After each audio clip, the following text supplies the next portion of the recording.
So that was Sabine Lisicki talking a little bit earlier after her win today, but I'm delighted to say we can now welcome into our studio Vasek Pospisil, who made his way into the third round. Great win over Fabio Fognini. Congratulations. Did you enjoy yourself out there? Yeah, it was a good match. You know, I learned from my first round a little bit. I felt like I brought the intensity and played a really good match today, so I'm really happy to be through. Yeah, what did you learn then, apart from, as you say, intensity, but what other things did you learn from that first match? Yeah, I feel like, you know, I just went out there today and just tried to take it to him, you know, just show him my presence and show him that I'm there every point. And, you know, I was serving well, which was obviously crucial. You know, it's good. It's important to serve big on this surface, so I'm pretty happy there. But yeah, one of the more fired up players you are, Vasek. But tell me very quickly about playing against Fabio Fognini, because he's like no other. Yeah, he's a tricky guy to play against. I mean, he's super talented and you know, he can come up with some incredible shots, and at the same time, you know, he can disappear for a little bit. So it just felt like it was an important to you know, just show him that I was there every point and really just take it to him, you know, and realize as well that you know, even if I'm down or playing up, that just to stick with the process, go point by point, because you never know what to expect from him, really. Right, that's for sure. Is it your fourth year here at Wimbledon, I think? I believe so. I think it's the fourth year. So did you have any grass courts in Canada when you grew up? No. No. No, I wish we did. I mean, I love playing on grass. It's so special. You know, there's so much tradition here, and it's really unique stepping out onto the grass court. So, but no grass in Canada. Can I ask you there, because how many Wimbledon towels do you have at home? How many do we have at home? Quite a few. I mean, especially the first couple of years. Not allowed. You're not allowed. I know. Them. I always say, yeah, I gotta keep this one for somebody. We've got to ask you your memories from last year in the doubles, of course. You were a scratch pairing, weren't you, with Jack Sock? Tell us the story about that and your memories. Yeah, that was quite something. I mean, you know, leading into Wimbledon, I was struggling with a back injury, and I was actually supposed to play doubles with somebody else, and I told him that there was a good chance I wouldn't be fit to play, and then so he didn't want to take the chance, and then, you know, Jack happened to be looking for a partner, needed somebody higher ranked to get in, and I explained the situation that I wasn't feeling good yet, and it was a couple of weeks before, and then so yeah, he took the chance, and then ended up being all right, and yeah, so it turned out to be yeah, exactly. It turned out to be quite a nice surprise, I guess. No, but that was one of the best, because I saw nearly the whole match. That's one of the better doubles matches I think I've ever seen. And against the Bryan brothers. No, it was, I mean, you guys must have felt it. I don't even know how you play like that, because you haven't played together before. You've never played doubles at that level before, I don't think. So, so where does that come from, that you just suddenly raised your game to beat the best team in the world ever?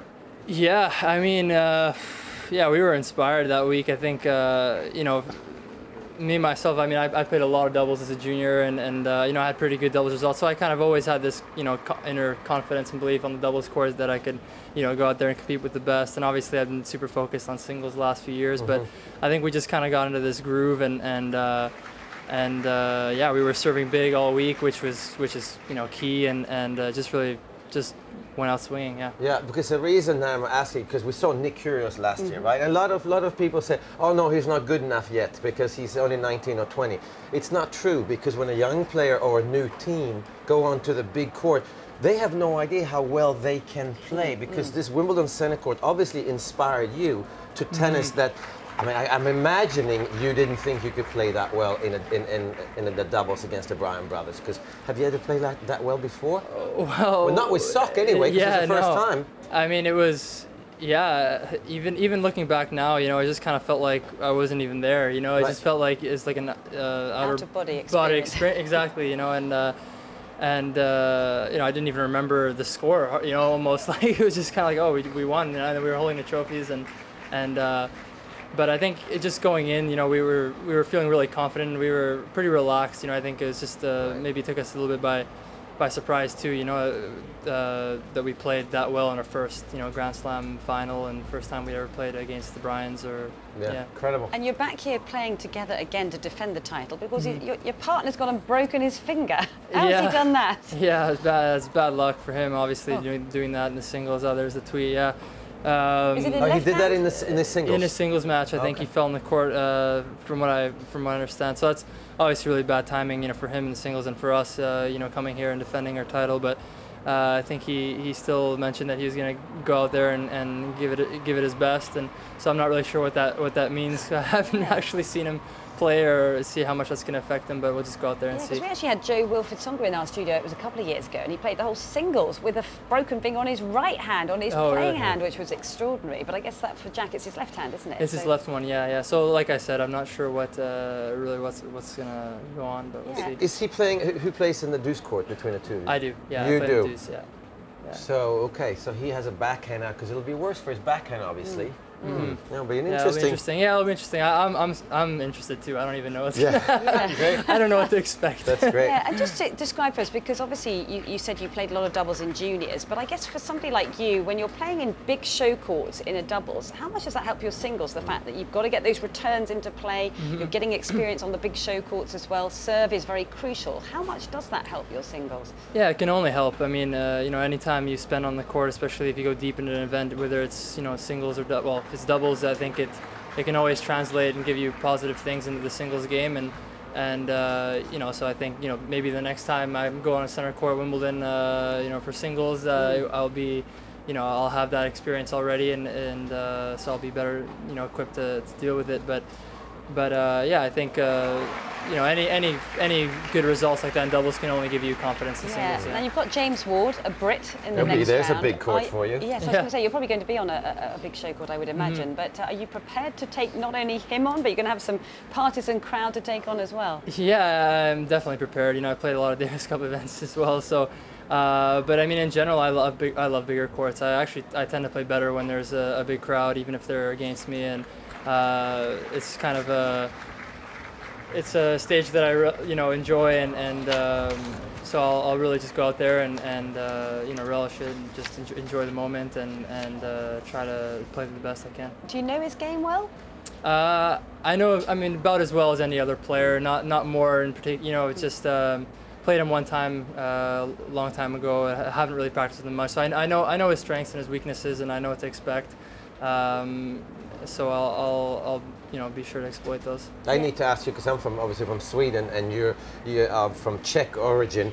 Pospisil, there used to be a great hockey player from the Czech Republic named Pospisil. First of all, are you an ice hockey player? Did you play hockey when you were little? No, I didn't. You didn't? As a Czech Canadian, how is that possible? I know. I played road hockey, but never got on the skates. I love to play soccer. Soccer was or football, it's the European way. But it's soccer and tennis were my two sports. I was playing them, 50-50 up until I was like 12 years old or so. So never really played much hockey though. And how important was that? Because you have one of the most.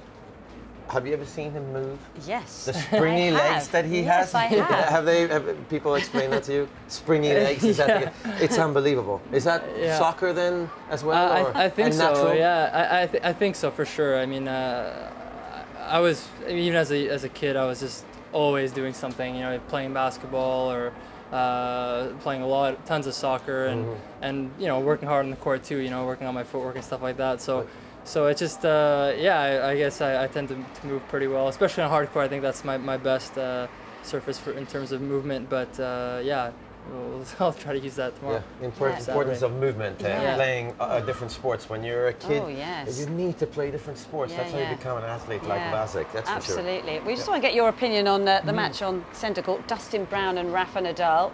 Dustin's taken the first set. What do the locker room think of Dustin? Because he's such a character, isn't he? He is. He's he's a lot of fun to watch. He's one of the players I enjoy watching the most, just because he has that unpredictable. You never know what he's going to do either, and he's super talented. But I actually didn't know he took the first set, so I'm just seeing this for the first time. But in a way, it doesn't surprise me, because he's somebody that he's got really big game, and like I said, he's really unpredictable. So he can go out there and play incredible tennis at times. And in terms of the locker room, thoughts on Rafa and where he's at, and he's been so honest about the fact that he's been lacking in confidence during the course of 2015. What are the lads saying in the locker room about him? Well, I think you can never count anybody, a champion like Rafael. Even if he saying he's not in confidence and stuff. I'm sure honesty is maybe one of his things. I feel like he tends to be quite honest about his feelings, and that's something that's maybe important for him to do. But I think everybody knows that when he gets that look in his eye, he's just incredible competitor, and you know, you can never count him out, even for a title or anything. It's just always somebody that you know, when he gets going and he gets that adrenaline going, he's a tough guy to beat. Yeah. Final question. Nice. You've got a day off tomorrow. How will you spend that? I know you're going to get on the practice court at some point, but what else will you do? Yeah, well, I think we got the doubles tomorrow. You must so you will get a day off. So I'll try to get some sleep tonight and go out there and see what Jack comes up with his broken finger. But that'll be a good one. I'll look forward to that and just try to. We'll try to get the win regardless. You get a taste of it because you're playing Colin Fleming and Eric Buderak. Of course, Fleming is a Brit as well. You might be very unpopular in a couple of days, Vasek, in Wimbledon. Do you realize that? I hope so. I hope so, yeah. Exactly. Fantastic. Oh, well, thank you so much for coming to see us. Yeah. I've really enjoyed talking to you, and best of luck. Pleasure. Thank you.